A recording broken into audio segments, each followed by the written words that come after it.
Hello and welcome back to my YouTube channel. Dembele जीत चुके हैं जी Ballon d'Or, well deserve Ballon d'Or winner बने हैं डिम्बेले। 2025 के बैलन डोर विनर बने हैं। न्यू एरा का स्टार्ट हुआ है जिससे डिम्बेले ने जीता है बैलन डोर। और डिम्बेले जो है वो नेमार, किलियन एम्बाप्पे, लेवेंडोस्की इन सब से पहले बैलन डोर के विनर बन गए। बहुत ही लकी रहे हैं डिम्बेले, जिस तरह से उन्होंने यूसीएल रन इन करा और इसी यूसीएल की वजह से वो चैंप विनर भी बने और वेल डिजर्व विनर बने। सो डिम्बेले ने एक ट्रैवल विनर की जी विद पीएसजी ने हिस्ट्री मेकर बने। पीएसजी जो ट्रैवल विन की इस सीज़न के अंदर एक अमेजिंग परफॉर्मेंस हमें देखने को मिली पीएसजी की तरफ से। स्पार्क्स पीएसजी की तरफ से हमें देखने को मिला इस सीज़न के अंदर। स्टार्ट जैसे उन्होंने लिया चैंपियन लीग का, वो तो घटिया रहा उनका। जो उनका कप होते हैं, कप दे फ्रांस हो गया या लीग वन, तो उसके अंदर तो डेफिनेटली वो विनर्स होते ही होते हैं। लेकिन इस साल जो इम्पोर्टेंट चीज़ थी पीएसजी के लिए वो थी चैंपियन लीग। और बहुत ही गंदा ड्रॉ मिला था पीएसजी को, और पीएसजी लग रहा था कि कुक टोरी को रैट। और फाइनल डे के अंदर ही मेरा उन्होंने क्वालिफाई किया था। At the moment, at one moment वो 25वें नंबर के ऊपर थे चैंपियन लीग के अंदर। और उसके बाद उन्होंने ऐसा कमबैक मारा अगेंस्ट सिटी, उन्होंने कमबैक मारा था और उसके बाद वो किसी का भी पकड़ाई नहीं दी। और उसके बाद उन्होंने चैंपियन लीग लिफ्ट की और उसके बाद होप अड़ गई थी डिम्बेले की। वर्ल्ड कप के अंदर वो हार गए अगेंस्ट चेल्सी और ये एक बहुत ही सेटबैक था डिम्बेले के बैलन डोर के ऊपर, क्योंकि अगर वो बैलन डोर का ये मैच यानी कि वर्ल्ड कप का फाइनल हारने के बाद अगर जमाल वहाँ पे यूरो या क्या कहते हैं उसको नेशन लीग उठाते तो बहुत ही प्रॉब्लम क्रिएट हो सकती थी, डिबेट बन सकती थी। लेकिन जो डिबेट इस वक्त कम है आजकल। चैंपियंस लीग का फाइनल हार गई थी पीएसजी चेल्सी से और बहुत ही गंदा फाइनल वैसे हुआ था। इट वॉजन लाइक के पीएसजी या सब फॉर्म करेगी, लेकिन चेल्सी ने कुक किया वहाँ पे और वहाँ पे हार गई डिम्बेले की साइड। और जो है वो यूरो के अंदर जो है वो हार गई स्पेन, यानी कि नेशन लीग के अंदर हार गई स्पेन फ्रॉम पोर्तुगल फाइनल। और उसने डिंट पैदा कर दी जमाल के ऊपर। डिम्बेले की अगर मैं बात करूं तो Dembele was very good, very effective, बहुत ही काउंटर प्रेस बहुत अच्छा था उनको और उस सीजन के अंदर अच्छी परफॉर्मेंस देते एंड वेल डिजर्व। यानी कि जो भी हाइप क्रिएटिव हो रही थी वो डिम्बेले के अराउंड हो रही थी। डेफिनेटली डिम्बेले को देना बनता था। कह रहे थे कि जमाल जीत रहा है, ये जीत रहा है, वो जीत रहा है, लेकिन ऐसा कुछ भी नहीं हुआ, डिम्बेले को ही दिया गया। और थोड़ी सी डिबेट कम हो गई। लेकिन डिम्बेले ने एंड के ऊपर कहा जी I am inspired from Messi. तो जो भी पीआर रोनाल्डो की फैन बेस ने लगाई हुई थी या रियल मैड्रिड के फैन बेस कह रहे थे कि जमाल नहीं जीतना चाहिए, जमाल ना जीते, रफीनिया ना जीते, जमाल नहीं जीतना चाहिए, जमाल नहीं बनता जीतना, वो सारे के ऊपर पानी भर गया।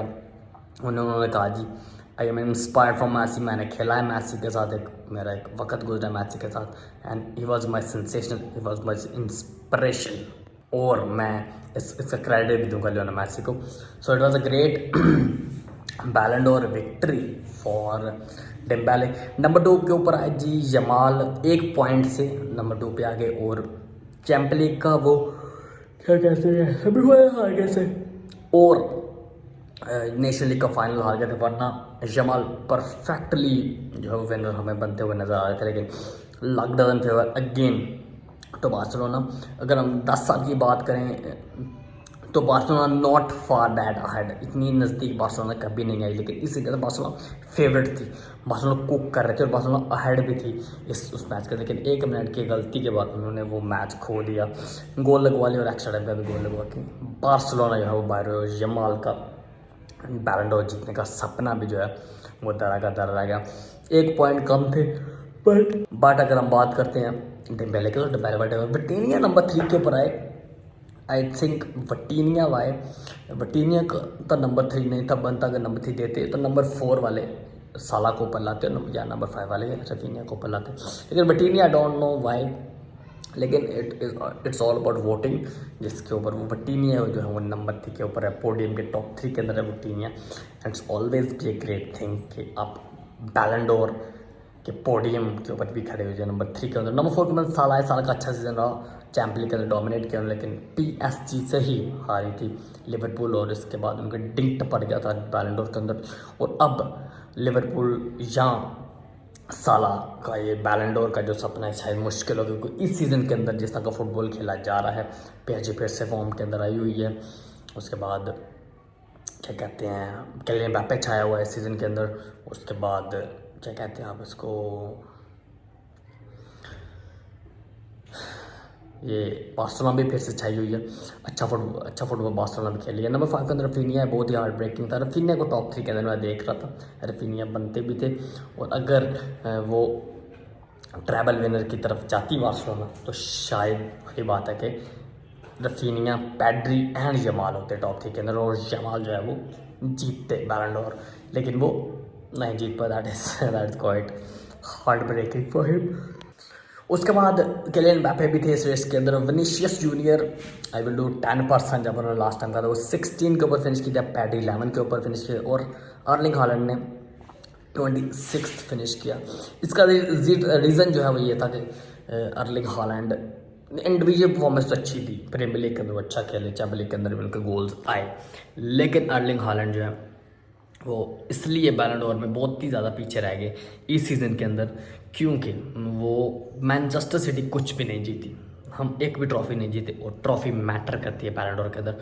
But in this season he is on rocking. हम प्रीमियर लीग के अंदर गैप के अंदर हैं थोड़ा सा लिवरपूल से, लेकिन एक तो डिफीट्स अगर लिवरपूल को आती हैं, हम क्लिंच मारते हैं, तो शायद उस गैप को कम करके हम आगे जा सकते हैं प्रीमियर लीग के अंदर। और कप हमें जीतना है डेफिनेटली इस सीज़न, काराबाओ कप और एफ ए कप, दोनों कप्स हमें चाहिए। हम 2 लगातार फाइनल्स एफ ए कप के आ चुके हैं, और चैंपियन लीग टफ हो गई मैनचेस्टर सिटी के लिए, लेकिन होप के मैनचेस्टर सिटी कुछ ओवर द बार खेले चैंपियन लीग के अंदर और हम लोग जीते।